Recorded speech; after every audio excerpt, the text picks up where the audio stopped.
श्री शिवाय नमस्तुभ्यं। दोस्तों, जैसा कि आप सभी लोग जानते हैं कि 20 फरवरी 2026 यानी शुक्रवार को पड़ रही है फाल्गुन महीने की शुक्ल पक्ष तृतीया तिथि। और दोस्तों, यह वह तिथि है जो फाल्गुन मास में पड़ने वाली सबसे बड़ी तिथि है, क्योंकि यह शुक्रवार के दिन पड़ रही है और इसका बहुत ही बड़ा और विशेष महत्व होता है। पूज्य गुरु जी ने कहा है कि अगर कभी भी मौका लग जाए और फाल्गुन महीने की तृतीया तिथि शुक्रवार को पड़ जाए तो आप लोगों को 11 चावल के दाने का उपाय तो अवश्य ही करना चाहिए। इन दोनों का संयोग बहुत ही कम आता है। इसी के साथ में गुरु जी ने अपने शिव पुराण कथा में बताया है कि इस दिन आपको 11 चावल दाने का उपाय तो आपको अवश्य ही करना चाहिए, क्योंकि ऐसा दिन पूरे साल में सिर्फ एक ही बार आता है। और दोस्तों, आप सभी लोग जानते हो कि शुक्रवार तृतीया तिथि का अगर सबसे बड़ा कोई उपाय है तो वह 11 चावल के दाने वाला उपाय है। तो दोस्तों, इस शुक्रवार तृतीया तिथि के दिन आप लोगों को इस 11 चावल दाने वाले उपाय को जरूर करना है। बहुत सारे लोग होंगे जिन लोगों ने इस उपाय को ना किया हो, मतलब पूरा साल निकल गया, उन्होंने किसी भी दिन इस 11 चावल के दाने वाले उपाय को ना किया हो। पर दोस्तों, आपके पास एक आखिरी मौका बचा हुआ है, जो कि 20 फरवरी शुक्रवार तृतीया तिथि के दिन है। तो इस दिन आप लोगों को इस वाले उपाय को जरूर कर लेना है। भले ही आप पूरे महीने भर इस उपाय को ना किया हो, पर अगर आपने इस फाल्गुन महीने की तृतीया तिथि के दिन अगर इस वाले उपाय को कर लिया तो आपको इस उपाय को करने का वह फल मिलेगा जिसकी आपने कभी कल्पना भी नहीं करी होगी। इसीलिए आप लोग इस वाले उपाय को एक बार जरूर कर लेना है, ताकि आप लोगों के हाथ से यह मौका ना जा सके और आपको इस उपाय को करने का फल मिल सके। दोस्तों, यह उपाय पंडित जी ने अपनी अभी की श्री शिव महापुराण की कथा में बताया है। जी, इस उपाय को आज हम आपको बहुत अच्छे से समझाने वाले हैं। इस वीडियो को देखने बाद इस उपाय को समझने के लिए आपको कोई और वीडियो को देखने की जरूरत नहीं पड़ेगी। तो चलिए दोस्तों, उपाय को शुरू करते हैं। देखिए, यह इस फाल्गुन महीने के शुक्रवार तृतीया तिथि के दिन यह इतना खास होता है, इतना महत्वपूर्ण होता है देखा गया है कभी कभी बड़े बड़े पूजा पाठ अनुष्ठान से जो मनोकामना पूर्ण नहीं होते, वह फाल्गुन महीने के शुक्रवार तृतीया तिथि के दिन एक छोटे से उपाय करने से ही आपकी मनोकामना पूर्ण हो जाती है। और बहुत सारे लोग इस उपाय को किया भी है और उनको इस उपाय को करने का फल भी जरूर मिला है। अगर आप लोग भी इस उपाय को करना चाहते हैं तो आप इस उपाय को पहले अच्छे से समझ लेना, सुन लेना, उसके बाद करना। आपको इस उपाय का फल जरूर मिलेगा और इस उपाय को कर लेने से आपके घर में चाहे किसी भी प्रकार की दुहक और समस्या क्यों ना चल रही हो, आपको उसका कारण भी नहीं पता है कि भाई यह समस्या किसका कारण से चल रही है, उसका भी कुछ कारण हो सकता है। जैसे पितृ दोष हो सकता है या किसी भी तरह का मंगल दोष भी हो सकता है। तो इस दिन आप लोगों को यह वाला उपाय कर लेना है। यह एक ऐसा उपाय है जिस उपाय को अगर किसी विशेष दिन पर किया जाए तो भाई उस विशेष दिन का जो है वह तो हमें मिलता ही मिलता है, पर हमने उस दिन पर इस उपाय को किया है तो हमें उससे भी बड़ा फल मिलता है और फल बहुत जल्दी मिलता है, क्योंकि आप इस उपाय को बहुत ही बड़े और विशेष पर कर रहे हो। तो चलिए अब उपाय के बारे में बात करते हैं। लेकिन उससे पहले आप लोगों को यह जानना आवश्यक है कि आखिर यह उपाय किस समय करना है, किसको करना है और कैसे करना है। तो चलिए हम आगे आपको वीडियो में एक एक करके बता देते हैं। लेकिन उससे पहले अगर आप लोग हमारे चैनल पर पहली बार आए हैं या फिर मेरी आवाज आज पहली बार सुन रहे हैं तो हमारे चैनल को सब्सक्राइब जरूर कर लेना और इस वीडियो को करके कमेंट बॉक्स में श्री शिवाय नमस्तुभ्यं ओम नमः शिवाय जरूर टाइप कर देना। तो दोस्तों, इस 11 चावल के दाने वाले उपाय को हमें इस शुक्रवार तृतीया तिथि के दिन कैसे करना है, किसको करना है, किस समय करना है और कहां पर करना है, यह सारे सवालों के जवाब आपको इस वीडियो में मिल जाएंगे। और जो यह वीडियो देखेगा भाई, उसको 11 चावल के दाने वाला उपाय जरूर करना चाहिए, क्योंकि इस दिन एक चावल के दाने का बहुत ही बड़ा और विशेष महत्व होता है। और जब बात आ जाए 11 चावल के दाने की, तो यह सोने पर सुहागा वाली बात हो जाती है और यह एक बहुत ही बड़ा उपाय हो जाता है शुक्रवार तृतीया तिथि का। तो अब दोस्तों, इस 11 चावल के दाने वाले उपाय को आखिर करना किसको है? सबसे पहले हम लोग वह बात जान लेते हैं। तो देखो, घर की जो बड़ी माताएं बहनें होती हैं, उन माताओं बहनों में से कोई भी एक बड़ी माता बहन इस वाले उपाय कर सकती है। और दोस्तों, अगर आप चाहे तो अपने घर में से सभी सदस्यों को भी इस उपाय को करवा सकते हैं। अगर किसी व्यक्ति की खुद की कोई मनोकामना है, खुद की कोई दुख और परेशानी है जो कि वह अपने लिए ही करना चाहता है, इस वाले उपाय को तो वह खुद अपने लिए भी कर सकता है। बाकी अगर कोई घर में से ऐसा है जो कि अपने पूरे घर परिवार की सुख और शांति के लिए यह वाला उपाय करना चाहता है, तो भाई वह भी कर सकता है, उसमें भी कोई दिक्कत वाली नहीं है। कहने का मतलब यह है कि इस उपाय को हर एक सदस्य भी कर सकता है और पूरे घर परिवार के सदस्य के लिए घर की बड़ी माताओं बहनों में से कोई एक माता बहन भी कर सकती है। माताएं बहनें अगर घर में उपस्थित ना हो या वो यह वाला उपाय ना कर पा रही हो, तो फिर घर का कोई बड़ा सदस्य भी इस 11 चावल के दाने वाले उपाय को कर सकता है। चाहे फिर वो पुरुष ही क्यों ना हो, उसमें कोई भी दिक्कत वाली बात नहीं है। अब दोस्तों, इस 3 बल के दाने वाले उपाय को हमें करना कहाँ पर है? हमें इसे शिव जी के मंदिर में जाकर करना है। बहुत सारे लोग प्रश्न करते हैं, हर एक उपाय को करते समय क्या हम इस उपाय को घर पर कर सकते हैं? तो इस वाले उपाय को आप घर पर नहीं कर सकते हो। इस वाले उपाय को करने के लिए आपको शिव जी के मंदिर ही जाना पड़ेगा। उसके बाद में दोस्तों, जो अगला प्रश्न निकल कर आता है वह यह आता है इस उपाय को लेकर कि आखिर इस उपाय को हमें किस समय करना है? सुबह के समय करना है कि शाम के समय करना है? तो देखो, इस वाले उपाय को आप लोग सुबह के समय भी कर सकते हो और शाम के समय प्रदोष काल में भी कर सकते हो। अब अगर आप पूछो कि भाई साहब सबसे उत्तम समय कौन सा रहेगा इस 31 चावल के दाने वाले उपाय को करने का, तो हम आपसे बस यही कहेंगे कि इस उपाय को आप सुबह के समय करेंगे तो ज्यादा बेहतर होगा। बाकी अगर प्रदोष काल शाम के समय भी करेंगे तो भी अच्छा होगा, उसमें कोई भी दिक्कत वाली बात नहीं है। तो अब दोस्तों, अगली सबसे बड़ी और महत्वपूर्ण बात आती है, वह यह आती है कि सुबह अगर हम उपाय को करेंगे तो हमें कितने बजे से लेकर कितने बजे तक के बीच में करना है, और शाम के समय प्रदोष काल में करेंगे तो हमें कितने बजे से लेकर कितने बजे के बीच में करना है।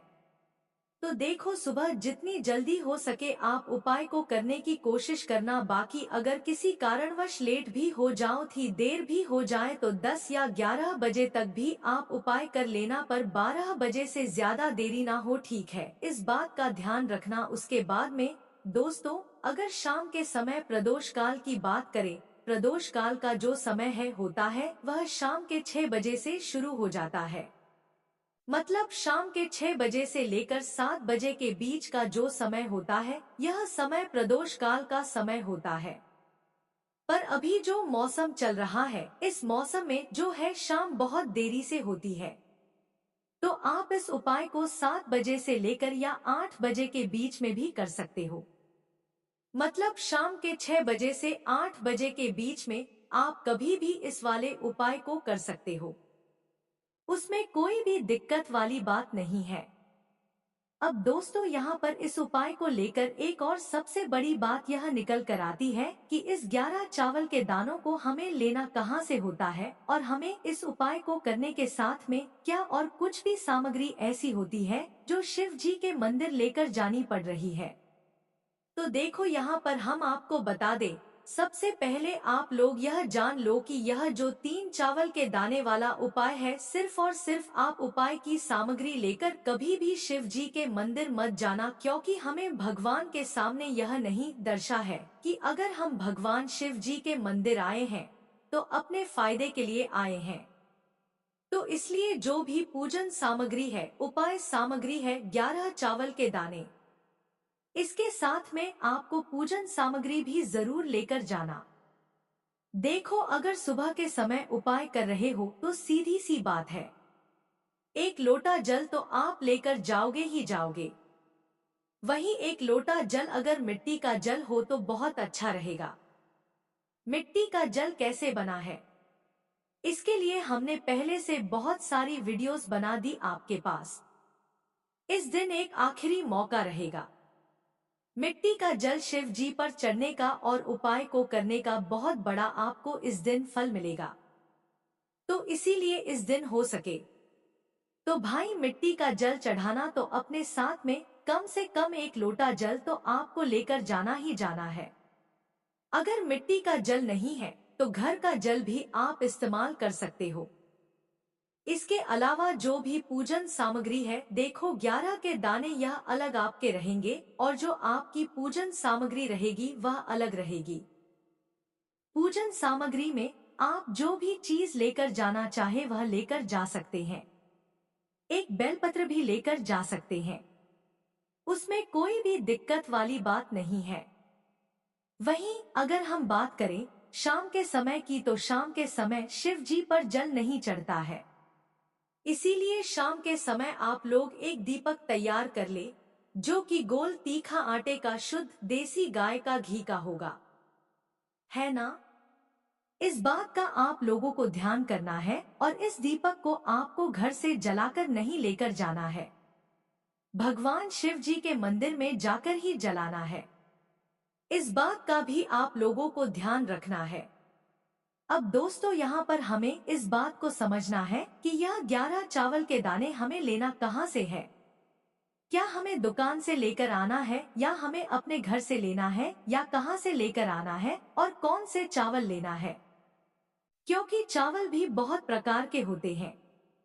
तो देखो, इन सभी सवालों के जवाब आप लोग एक बात में सुन लो कि भाई जो उपाय है, इस उपाय में आपको यह नहीं देखना है कि भाई कौन से चावल है कौन से चावल नहीं है। बस जो भी चावल ले रहे हो वो चावल का दाना सबूत होना चाहिए, मतलब साबुत होना चाहिए, टूटा हुआ नहीं होना चाहिए, कटा पीटा नहीं होना चाहिए। यह बात आपको ध्यान रखना है। बाकी आपका चावल बासमती हो या सादा चावल हो या कोई सा भी चावल हो, उसमें कोई भी दिक्कत वाली बात नहीं है। तो सीधी सी बात है कि आपके घर के रसोई घर में जहाँ पर आप बनाते हो, वहाँ पर जो भी चावल आपके उपस्थित हो, उन चावलों में से अपनी एक कटोरी भर लेना या एक मुट्ठी चावल अलग से निकाल कर रख लेना, क्योंकि हम 11 चावल ही यहाँ पर इस उपाय में लेने वाले हैं। तो हमें यह चावल के दाने गिनकर निकालने पड़ेंगे। इस बात का आप लोगों को ध्यान रखना है। तो अपने उस चावल की कटोरी में से या चावल में से 11 ऐसे चावल के दाने आप लोग निकाल लो जो कि टूटे हुए ना हो, कटे पीटे ना हो, कोई दाग ना लगा हुआ हो, है ना। अच्छे साबुत चावल के दाने 31 दाने आप लोग निकाल कर रख लो और इन्हें किसी भी एक कागज की पड़िया में या किसी एक छोटी सी कटोरी में आप लोग रख लो, ताकि यह सुरक्षित रहे। आपके एक भी चावल का दाना इधर उधर ना हो और आपका उपाय भी पूरा अच्छे से हो जाए। तो भाई, जैसे ही आपका उपाय की जो सामग्री है 11 चावल के दाने यह तैयार हो जाते हैं, उसके बाद में आपको जो भी अपनी पूजन सामग्री है, सुबह समय कर रहे हो तो 1 लोटा जल और एक बेलपत्र या पूजन सामग्री जो लेकर जाना चाहो उसकी भी तैयारी कर लेना। और शाम के समय जा रहे हो तो भाई अपना जो दीपक है उसे तैयार कर लेना, ठीक है। और उपाय को करते समय शुद्धता का विशेष रूप से ध्यान रखना, ठीक है। सुबह सुबह स्नान करने के बाद ही उपाय को करने की आप लोग तैयारी करना। उसके बाद अगर शाम के समय की बात करें तो शाम के समय आपको स्नान करने की जरूरत नहीं है, पर शुद्धता ध्यान रखना है। आपको स्नान तो नहीं करेंगे। आप हाथ मुंह धोकर भी इस वाले उपाय को शाम के समय प्रदोष काल में कर सकते हैं। इसमें कोई दिक्कत वाली बात नहीं है। तो आप अपने उपाय की पूरी सामग्री तैयार करके आपके पास ही में जो आपका शिव मंदिर हो वहां पर पहुंच जाइए। सबसे पहले शिव मंदिर में जाकर आप लोगों को उपाय नहीं करना है, पहले भगवान के दर्शन करना है, भगवान से आशीर्वाद प्राप्त करना है। फिर शिव जी की शिवलिंग के पास में आना है। शिवलिंग के पास में आने के बाद जो पूजन सामग्री लेकर आए हुए हैं, जैसे कि सुबह गए हुए होंगे तो एक लोटा जल और जो भी पूजन सामग्री लेकर आए हैं, आप उनसे भगवान शिव जी की पूजन कीजिए। सबसे पहले तो एक लोटा जल ही चढ़ेगा। फिर आपको एक बेलपत्र श्री शिवाय नमस्तु भयं का जाप करते हुए शिवलिंग पर चढ़ा देना है। उसके बाद में आपकी पूजन सामग्री चढ़ेगी। उसके बाद में अगर दोस्तों शाम के समय अगर आप इस उपाय को कर रहे हो तो अपने साथ कम से कम एक जो दीपक है गोल बाती का जो आप अपने साथ में लेकर गए हो, उस दीपक को मंदिर में जाकर अपनी माचिस से जलाना है और उस दीपक को शिवलिंग के पास में रखना है। ठीक है। इस दीपक को रखने के बाद ही आप लोगों को अपना यह वाला उपाय शुरू करना है और दीपक को ज्यादा पास में मत रखना।